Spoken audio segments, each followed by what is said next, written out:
¿Qué tal, mis queridos hermanos, mis queridas hermanas? Qué gozo es para mí saludarles, agradeciendo al Señor por este nuevo día, por la bendición de la noche, por el descanso y por el privilegio que me concede de una vez más, a través de estos medios, conectarme con ustedes para seguir estudiando la palabra de Dios, para seguir extrayendo las lecciones que el Señor tiene para ti y para mí a través del capítulo diario.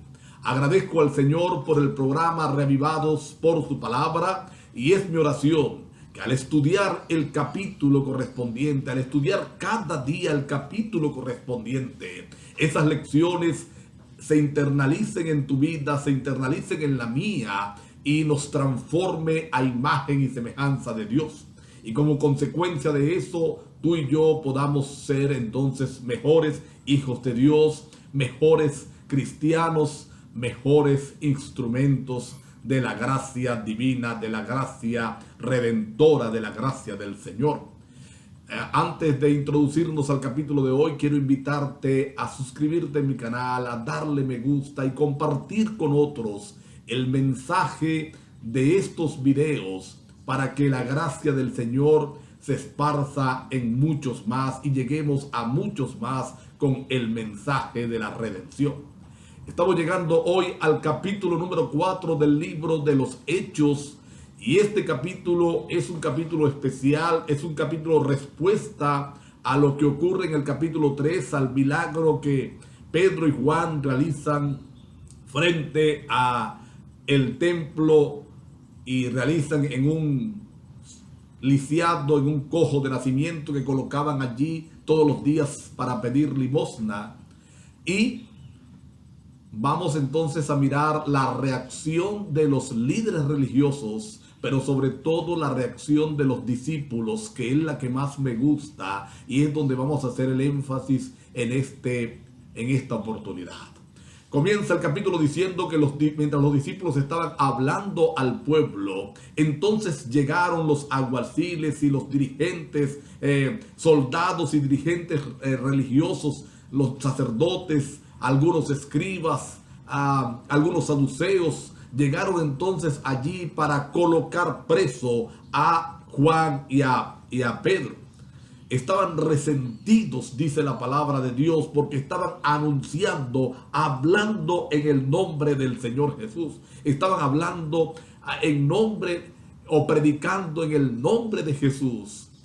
Aquel Jesús que ellos habían querido eliminar a través de la muerte. Y no solamente era porque estaban predicando en el nombre de Él, estaban diciendo que había resucitado, sino que estaban colocando sobre los hombros de estos sacerdotes, de estos dirigentes religiosos impíos, la muerte de Cristo Jesús. Así que dice la Biblia que los pusieron en la cárcel, los llevaron a la cárcel, pero el resultado de la predicación no dejó de obtenerse. Los frutos no dejaron de verse.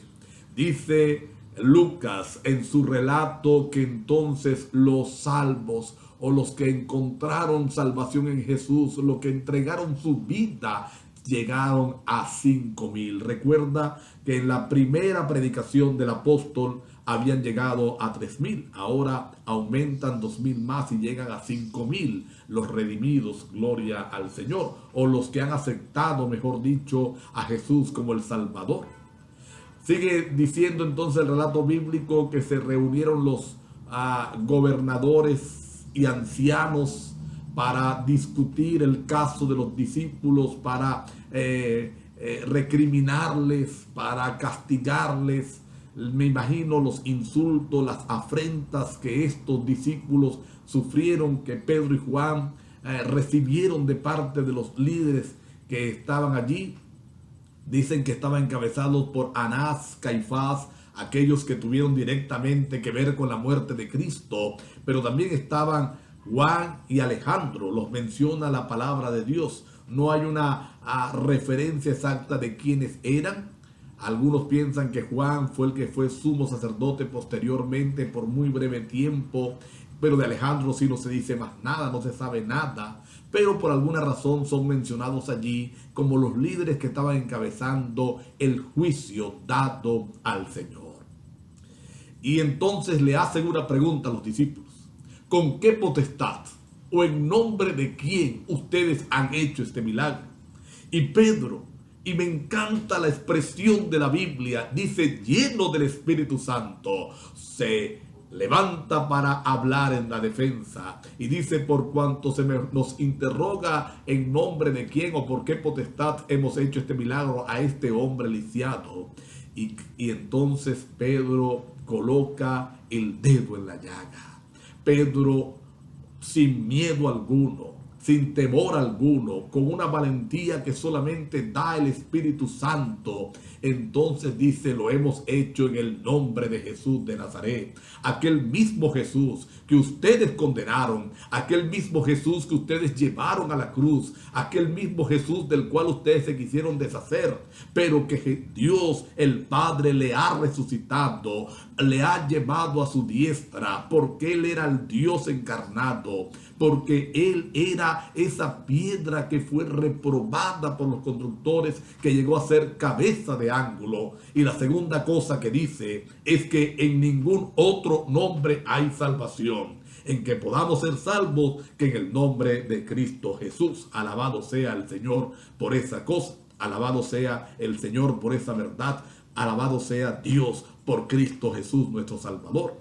Aquí resalto lo siguiente: no hay otro intercesor en el hombre, no hay otro intercesor para el ser humano, solo Cristo Jesús es el intercesor. Solamente en Cristo hay salvación, solamente en Cristo hay posibilidades de vivir una vida plena, justa y eterna.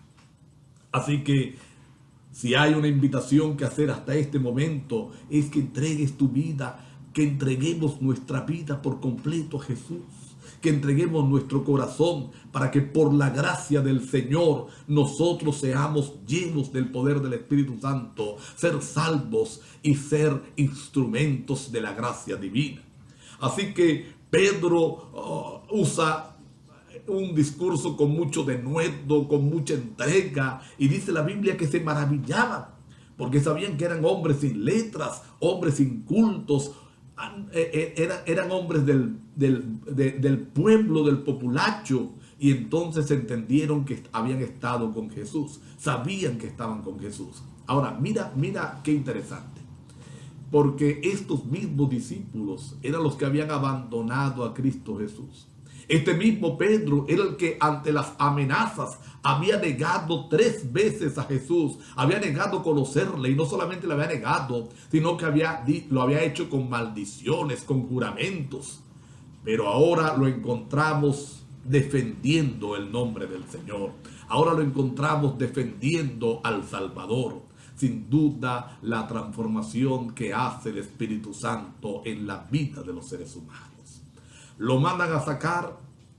Dice la Biblia que conferenciaban entre sí: ¿qué hacemos? El milagro es notorio, todo el mundo sabe que ese hombre lisiado camina ahora. Si los dejamos quietos, entonces pronto todo el pueblo va a creer. Y los amenazan, los mandan a entrar nuevamente y los amenazan. Les prohibimos predicar en el nombre del Señor. Les va a ir peor la próxima vez si son otra vez puestos presos por estar predicando el nombre de Jesús. Esa fue la reacción de los líderes. Pero me encanta la reacción de Pedro y Juan. Ambos le dijeron: es preferible obedecer a Dios antes que a los hombres. Y mirad ustedes mismos, vean, juzguen ustedes mismos, para que sepan que es preferible obedecer a Dios antes que a los hombres. Y agrega Pedro, me encanta esta frase y voy a hacer énfasis en ella. Pedro agrega la frase diciendo: porque no podemos callar, no podemos dejar de decir, no podemos dejar de transmitir aquello que hemos visto y oído. Bendito sea el Señor. ¿Sabes algo, mi hermano? ¿Sabes algo, mi hermana? Aquellos que han tenido un encuentro real con Cristo Jesús, aquellos que han tenido un encuentro real con el Salvador, no pueden quedarse callados. No pueden dejar de predicar, no pueden dejar de enseñar, no pueden dejar de testificar. Aquellos que han tenido un encuentro con Jesús no pueden dejar de decir y oír, no pueden dejar de decir lo que han visto y oído. Si no estamos testificando, es porque realmente no hemos tenido un encuentro real con el Señor Jesús. Somos simplemente adventistas o cristianos nominales. Pero cuando nos encontramos con Jesús, no podemos callar. Así que los liberan bajo la amenaza de que si vuelven a predicar, volverán a la cárcel y les irá peor. Y dice la palabra de Dios que van a los suyos. Y esto también me encanta. También quiero resaltarlo en esta oportunidad. Van a los suyos, dice la palabra de Dios. Y cuentan todo lo que les sucedió. Cuentan las amenazas que han recibido. Y comienzan a orar. Ahora, yo siempre me he imaginado esta oración en los tiempos modernos. ¿Cómo hubiéramos orado nosotros? ¿Qué hubiéramos pedido?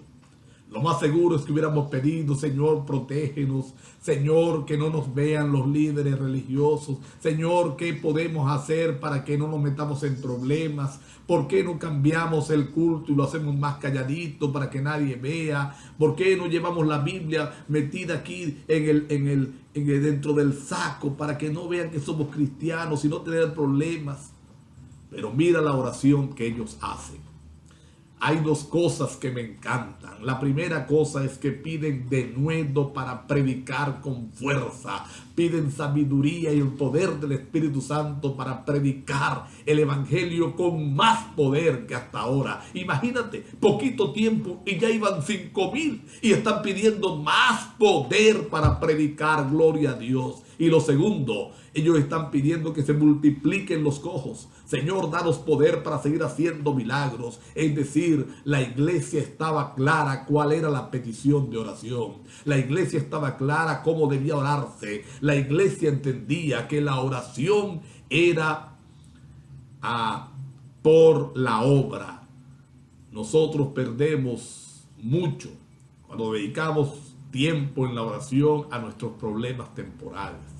Dedicamos tiempo a la oración simplemente a pedir por el ahora y nos olvidamos que nuestra ciudadanía está en los cielos y que nuestra función, nuestro deber, nuestro trabajo es expandir el Evangelio.